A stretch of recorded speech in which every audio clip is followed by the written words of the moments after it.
Good morning. Welcome again to Morning Devotions as we enjoy a beautiful Sunday morning together. I've taught you the parable of the talents I don't know how many different ways because the Word of God is like a beautiful diamond. Every perspective you look at it from, you learn more.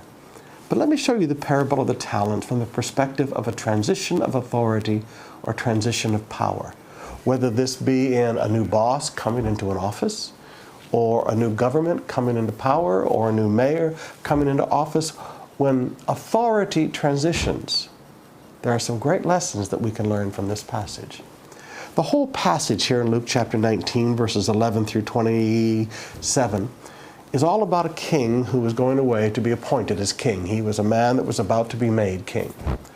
And before he leaves some tests in place. He goes to 3 of his servants and said, all right, here's 10, here's 5, here's 1. Put these to work while I'm gone. And then he goes. Now, there's several different groups of people in this story. There are the people that he tested because when he gets back as king, he needs to know who he can trust and who he can put in charge of what. And he believes in trust and verify.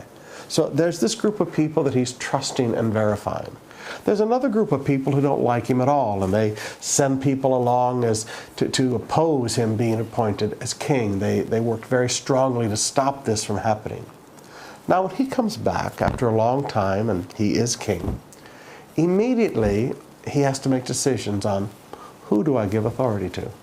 Well, the guy with 10, he said take charge of 10 cities. The guy with 5, he said take charge of 5 cities. But the guy who had 1 said, you know, I know you're a hard man and you reap where you don't sow and da-da-da-da. And the guy said, all right, not only do you not get put in charge of anything, take away what he has and give it to the one who has 10. And they said, but he already has 10. That's right. So we have the test causing both promotions and we have the test causing demotions.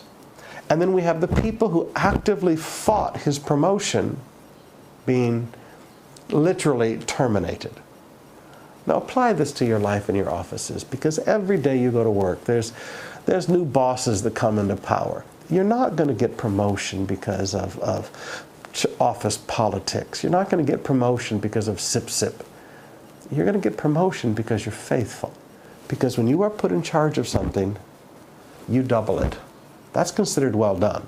When you're put in charge of something and you double it, that's considered well done. Now, if you want to have a bad attitude and therefore be unproductive, and have you ever noticed the unproductive people in the office are always the bad attitude people? I don't like the boss. Well, if you want to be like that, then understand you're about to get demoted. And if you're somebody who really worked hard to stop someone else's promotion, realize you're probably going to get terminated, so you better start looking for a new job. Now, the wisdom in all of this is very simple. As authority transitions in your office, don't try to get ahead by politics.